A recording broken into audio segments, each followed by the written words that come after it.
Bienvenue dans l'After ce soir jusqu'à minuit avec Ali Benarbia, Prince Ali, avec François Manardo et avec Morgane Maury qui nous accompagne pour le Mercato Show. On va revenir vers toi Morgane dans quelques instants, juste pour vous dire qu'on continue à dérouler notre lexique afterien en anglais à la lettre E ce soir. Je vais vous lire quelques... Tu la prononces bien, la lettre E. J'ai rien dit de drôle. La lettre E comme Eric Dimeco par exemple. Donc définition, parce que ce qui compte c'est définition. Mais pourquoi Eric Dimeco? Qu'est-ce qu'il a à voir Eric Dimeco? C'est prénom Eric, ça n'a rien à voir, c'est le nom. C'est vrai, mais bon c'est comme ça. Il est trouver des noms à eux, je te souhaite bonne chance. Ancien consultant clé de l'After qui a préféré rejoindre l'équipe du Moscato Show du fait de son âge avancé qui ne lui permettait plus de veiller tard le soir. Ancien footballeur surnommé le boucher des Bouches-du-Rhône et connu pour collectionner les jambes adverses. Il a connu sa consécration dans l'After à la suite d'un pari perdu concernant Azpilicueta qui lui a valu de manger un ragondin. C'est comme ça. Bon, il est bienvenu, Eric. Il nous écoute souvent. En Camargue, il y en a beaucoup des ragondins. Voilà, vous connaissez le principe. Si vous ne connaissez pas bien l'After, ce lexique vous permettra d'avoir tous les petits mots qu'on a l'habitude d'utiliser pour ceux qui nous suivent après les matchs. Il y a l'évaluation en E, rubrique où sont désignés les bons et les mauvais joueurs d'un match avec les rubriques Casper, Pied Carré, Taulier.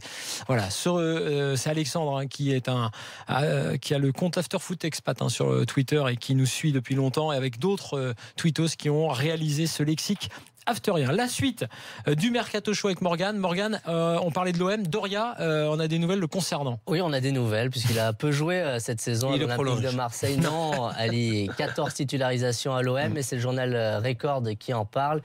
Il serait pisté de très près par le Sporting Portugal d'Oria. L'OM réclamerait entre 6 et 7 millions d'euros pour laisser partir son joueur. Il est à l'OM depuis déjà 3 saisons. Il n'y a pas le LOSC aussi, non, qui le veut? Non, je déconne. Parce qu'il y a Bielsa. Tiens, on en parlera tout à l'heure d'ailleurs de moi je croyais que l'OM donnait 6 millions pour qu'il aille au Sporting. On a Dimitri avec nous, supporter de l'OM. Salut Dimitri. Bonsoir.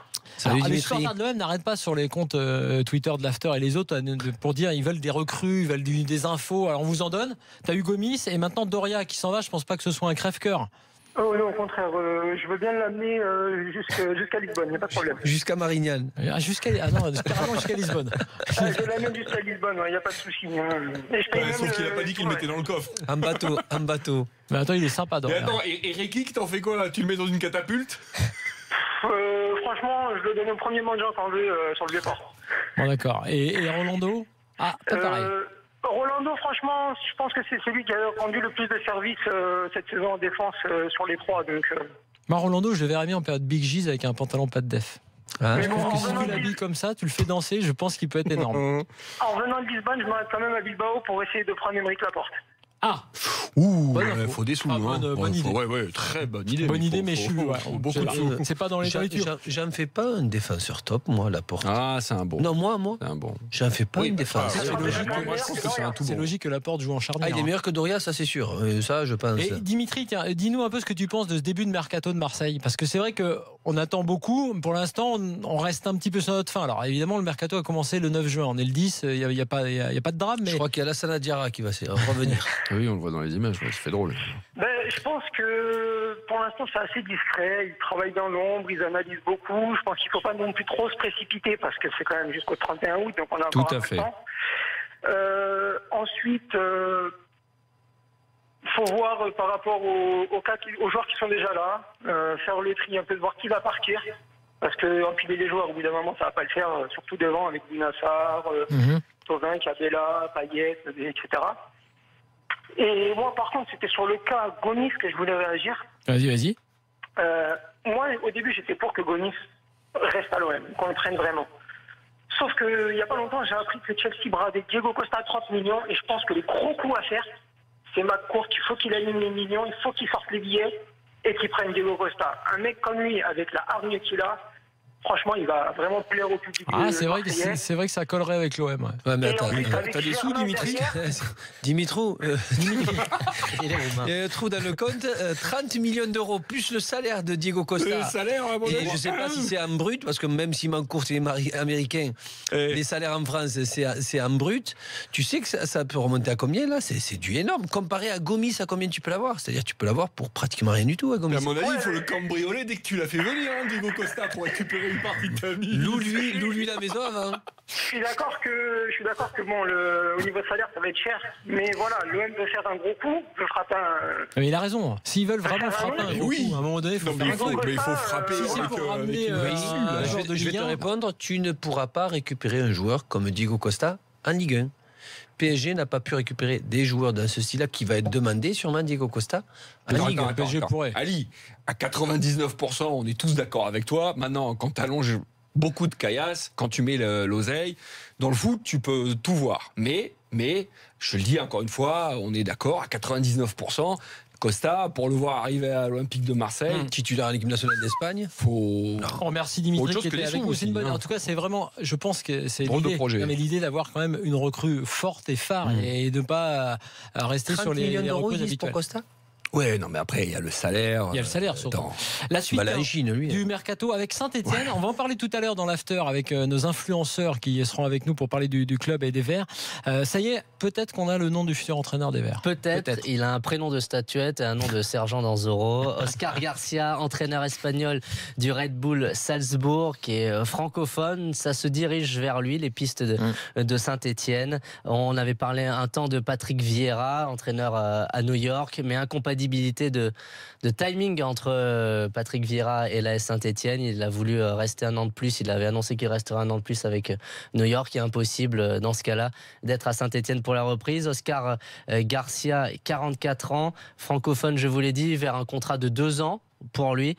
1,4 million 400 000 euros annuels, c'est à peu près le même salaire que Christophe Galtier. Et Saint-Etienne cherche maintenant à boucler l'affaire à la fois avec Oscar Garcia et à la fois avec ses adjoints, parce qu'il faut aussi de l'argent pour recruter les adjoints d'Oscar Garcia, 3 adjoints. Question, Morgane, d'où sort ce Oscar Garcia? Salzbourg.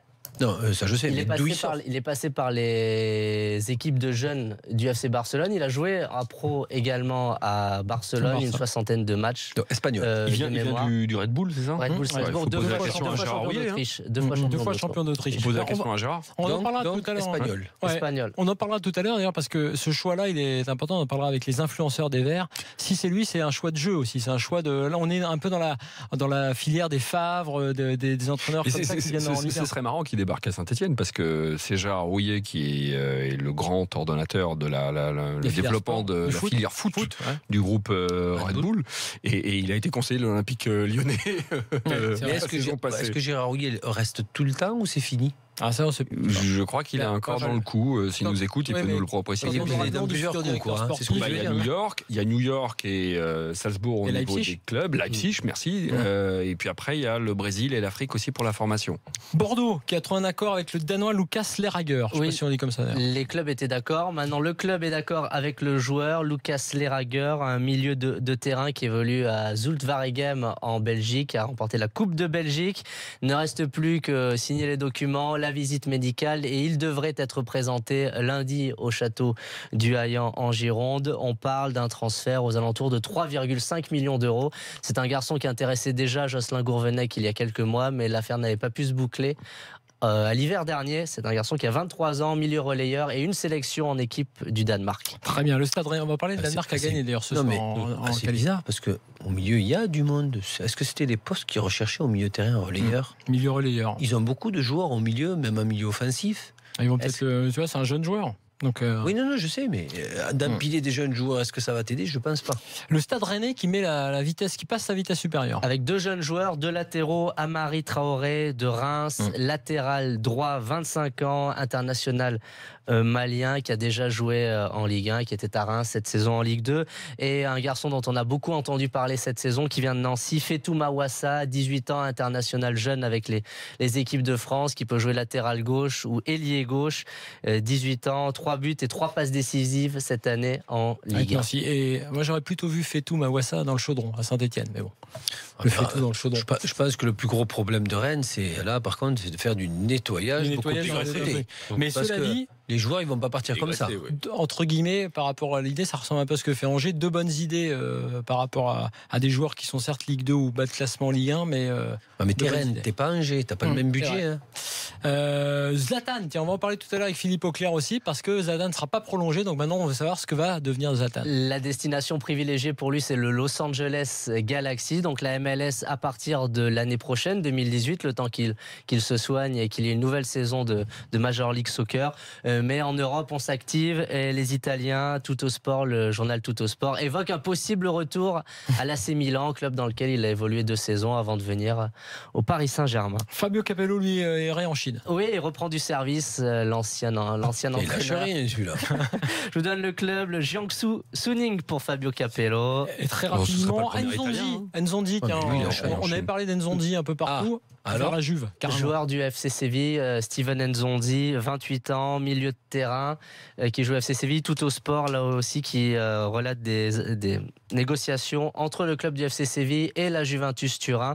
Le prix est élevé, il est demandé par Séville, c'est 40 millions d'euros pour ce milieu de 28 ans. Et dernière info, il concerne Jérémy Mathieu. On l'annonce un peu partout, à mon avis, il a un agent qui fait du bruit. Il irait vers Fenerbahçe. Oui, le défenseur central français du FC Barcelone, Fenerbahçe, serait une piste. C'est un journal turc qui l'annonce. On sait qu'il y a son nom, tu l'as dit, Florent, qui revient dans beaucoup de clubs, et notamment des clubs français. Donc c'est affaire à suivre. Merci Morgane, c'était parfait. Comme d'habitude, Morgane Maury, vous retrouvez sur RMC. Prochaine aventure de Morgane, c'est le basket féminin. Championnat d'Europe féminin, l'Euro de basket féminin en République tchèque. C'est pas mal. Il est bien, il va à Prague. C'est bien, là. Il est content. Tu étais à Prague, il y a pire. Bon voyage et merci à toi. Dans quelques instants. Omnisport à lui-même. Bah oui, bien sûr. Et il est omnisport, mais sport de combat quand même. Petite préférence quand même comme ça, personnelle pour les sports de combat. Dans quelques instants, la suite de l'after. On va continuer à dérouler le lexique afterien, puis surtout on va débriefer Suède-France, la défaite de la France en Suède hier soir avec les avis tranchés de l'after. À tout de suite.